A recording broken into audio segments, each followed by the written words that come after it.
મિત્રો, શેઠ જે સોનાવાલા પરિવાર આપનું હાર્દિક સ્વાગત કરે છે। આગલા વિડીયોમાં આપણે હું રેશમા પટેલ ધોરણ 8 વિષય હિન્દી।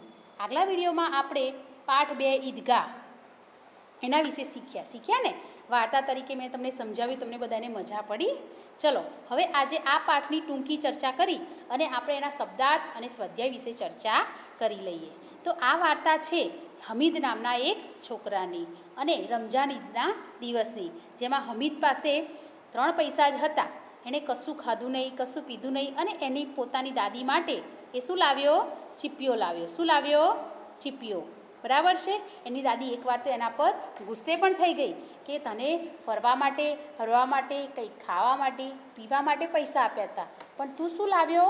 ચીપિયો લાવ્યો। હવે આ ચીપિયાનું હું શું કરીશ? ત્યારે બાળક સરસ નિખાલસતાથી જવાબ આપે છે કે દાદી, જ્યારે તું ચૂલા પર રોટલી શેકે છે ને ત્યારે તારી આંગળીઓ બળી જાય છે, એટલા માટે હું તારા માટે આ ચીપિયો લાવી છું। આ જવાબ સાંભળી અને માતાનું એની દાદીનું હૃદય ગદગદિત થઈ ગયું અને એની આંખમાં ખુશીના આંસુ આવી ગયા કે આ નાનકડો બાળક કેટલું વિચારે છે એની દાદી માટે। જોયું ને આપણે આ બધું? તો હવે આપણે આ પાઠના અઘરા શબ્દો, મુહાવરા અને પછી એના સ્વાધ્યાયની ચર્ચા કરીએ। તો બાળ મિત્રો, તમે બધા ચોપડીઓ લઈને બેસજો। ચોપડી ખોલો, ચોપડીમાં પેજ નંબર 13 કાઢો। કયું પેજ નંબર કાઢવાનું છે બેટા? આપણે 13 નંબર। તો 13 નંબર પર શબ્દાર્થ આપેલા છે। જુઓ, શબ્દાર્થ એટલે કે જે પાઠમાં અઘરા શબ્દો છે ને એના અર્થ આપેલા છે। જેમ કે ઈદગાહ, તો ઈદની નમાઝ પઢવાની જગ્યા, ઈદની નમાઝ જે જગ્યાએ પઢવામાં આવે છે એને ઈદગાહ કહે છે। પછી બીજા અઘરા શબ્દોમાં વાત કરીએ તો સબીલ, સબીલ એટલે પ્યાવ, સબીલ એટલે શરબત જે વેચે ને એને સબીલ કહેવાય। ભીસ્તી એટલે જૂના જમાનામાં જ્યારે ચામડાના કોથળામાં પાણી ભરીને એક જગ્યાએથી પાણી બીજી જગ્યાએ જે વ્યક્તિ પહોંચાડતો હતો ને એને ભીસ્તી કહેવામાં આવતું હતું। પછી મશક, તો જે ચામડાની કોથળીમાં પાણી ભરીને પહોંચાડવામાં આવતું હતું એને મશક કહેવાય। પછી અનગણિત, તો અનગિનત એટલે જેને ગણી ન શકાય એવા। એટલે આવા ઘણા બધા શબ્દો આ શબ્દાર્થમાં આપ્યા છે। પછી વાત કરીએ આપણે મુહાવરાની। તો મુહાવરા જુઓ, દિલ કચોટના, કુછ ન પાને પર દુઃખ હોના, એટલે દિલ કચોટના એટલે આપણને કશું મળ્યું નથી એ વાતથી ઘણું દુઃખી થવું। બીજો મુહાવરો છે બેડા પાર લગાના, એટલે કે કિનારે લઈ જવાના, એટલે કે પોતાનું કાર્ય પૂર્ણ કરવું, સંકટમાંથી નીકળી જવું। પછી ગલે મિલના, તો પ્રેમથી ભેટવું, એકબીજાને ઈદની મુબારકબાદ આપવા કે પછી કોઈએ સારું કામ કર્યું હોય અને આપણું એના પ્રત્યે દિલ ગદગદિત થઈ જાય તો આપણે એને ભેટી પડીએ, એને કહેવાય દિલ ગલે લગાના। પછી દિલ બેઠ જાના, તો હતાશ કે નિરાશ થઈ જવું।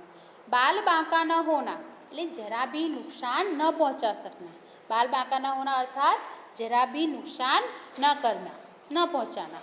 सुरलोक सिधाना यानी कि मर जाना, सुरलोक सिधारવું એટલે મૃત્યુ પામવું।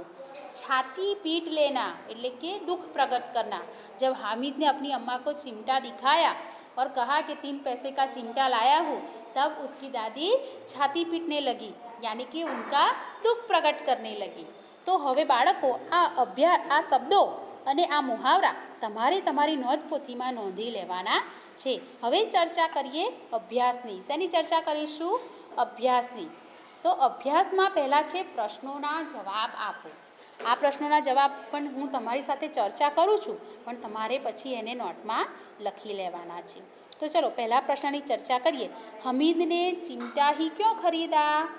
तो हमीद अपने घर में देखता था कि जब जब उसकी दादी रोटियां चूल्हे में सेकती है तब उसकी उंगलियां जल जाती है, इसलिए हमीद ने अपनी बूढ़ी दादी के लिए चिमटा खरीदा।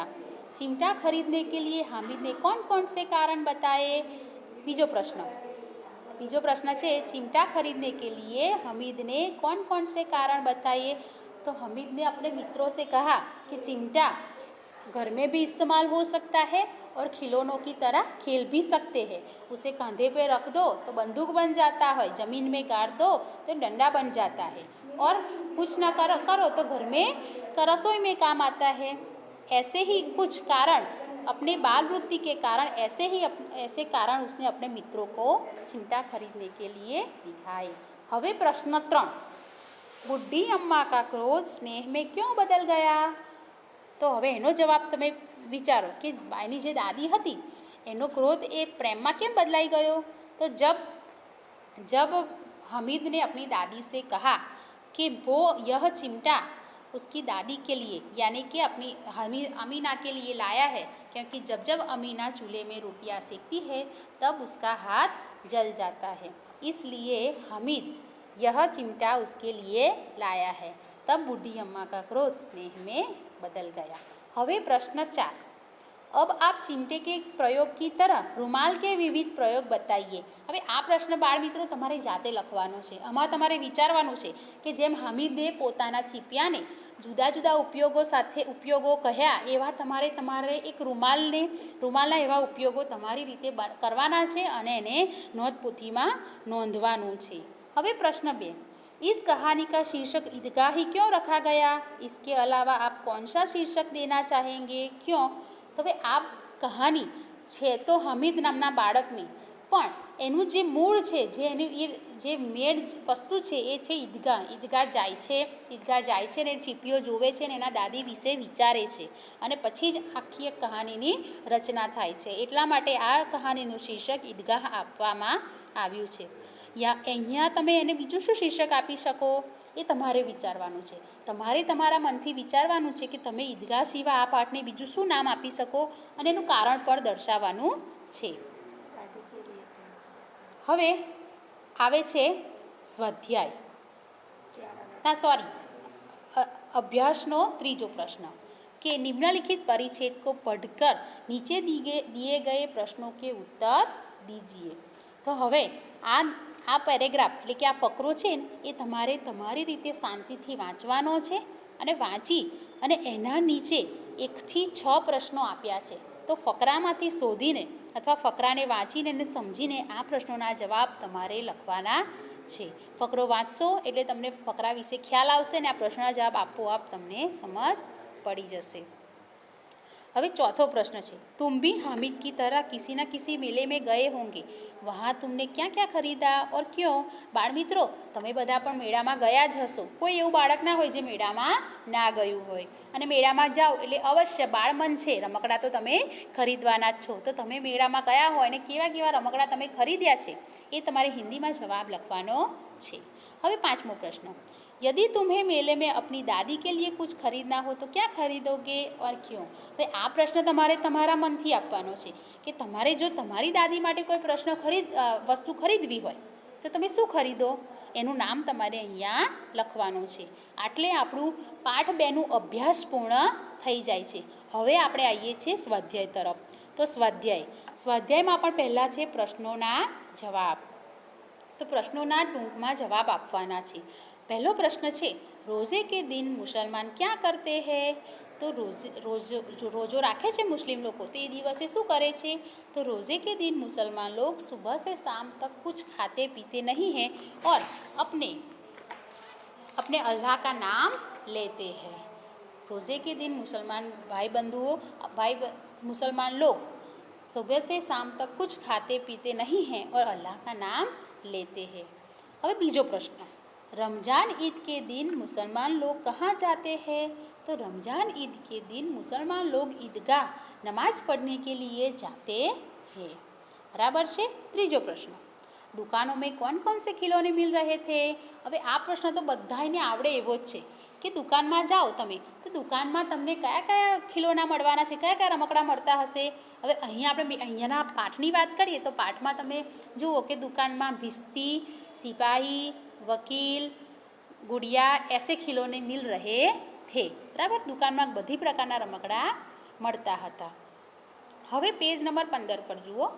प्रश्न 2, पेंसिल में लिखित शब्दों के समानार्थी और विरोधी शब्द लिखिए। એટલે અહીં આગળ એક શબ્દ આપ્યો છે, એ શબ્દનો સમાનાર્થી શબ્દ પણ લખવાનો છે અને વિરોધાર્થી શબ્દ પણ લખવાનો છે। તો પહેલું છે શીતલ। तो शीतलનો સમાનાર્થી શબ્દ શું થશે? ઠંડા। અને વિરોધી શબ્દ શું થશે? ગરમ। શું થશે? ઠંડા અને ગરમ। હવે પ્રસન્ન, તો પ્રસન્નનો સમાનાર્થી શબ્દ શું થશે? ખુશ. અને વિરોધી શબ્દ શું થશે? અપ્રસન્ન યા નાખુશ. પછી ગરીબ. તો ગરીબનો સમાનાર્થી શબ્દ શું થશે? દિન. અને વિરોધાર્થી શબ્દ શું થશે? અમીર. પછી અંધકાર. તો અંધકારનો સમાનાર્થી શબ્દ શું થશે? પ્રકાશ. અંધકારનો તો અંધેરા. અને વિરોધી શબ્દ શું થશે? ઉજાલા યા પ્રકાશ. એવી જ રીતે સ્નેહનો સમાનાર્થી શબ્દ પ્રેમ. અને વિરોધી શબ્દ થશે નફરત, ધૃણા. હવે અહીંયા છે પુરાના. તો પુરાનીનું સમાનાર્થી શબ્દ શું થશે? ઐતિહાસિક. શું થશે? ઐતિહાસિક. અને વિરોધી શબ્દ થશે નયા. બરાબર છે? તો અહીંયા આ શબ્દો મેં જે કહ્યા એ પ્રમાણે તમે લખી લેશો. હવે સ્વાધ્યાયનો પ્રશ્ન 3, मुहावरों का अर्थ देकर वाक्य में प्रयोग करें. अब मुहावरानी चर्चा बाळको आपणे आगळ करी, तमारी साथे मैं करीने चर्चा. तो ए ज शब्दना अर्थ, ए ज मुहावराना अर्थ अहींया आपवाना छे અને એના વાક્યમાં પણ તમારે પ્રયોગ કરવાનો છે. બરાબર? એ તમે જાતે કરશો. પ્રશ્ન 4, रूपरेखा के आधार पर कहानी पूर्ण कीजिए. रूपरेखा के आधार पर कहानी पूर्ण कीजिए.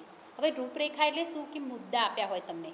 જુઓ मुद्दा છે, एक नगर में दो स्त्रियाँ, एक ही बालक के लिए दावेदार, आपस में तकरार, मामला न्यायाधीश के पास जाना, दोनों की बातें सुनना, न्याय करना, बालक के 2 टुकड़े करके बांट लो, एक स्त्री मौन, दूसरी का रोककर कहना बच्चे को न काटो, उसे ही दे दो, न्यायाधीश का फैसला, रोती हुई स्त्री को बालक सौंपना. હવે આ શું છે કે તમને મુદ્દા આપ્યા છે. આ દરેક મુદ્દા પરથી બે ત્રણ વાક્યો વિચારી અને તમારે એક સુંદર વાર્તાની રચના કરવાની છે. બાળમિત્રો, તમને ફાવશે ને આ લખતા? બરાબર છે? તો તમારે આની જાતે તમારે પ્રયત્ન કરવાનો છે. જો તમને નહીં ફાવે તો ફરીથી આપણે ફરીના વિડીયોમાં આ વાર્તા પણ બનાવતા શીખવીશું.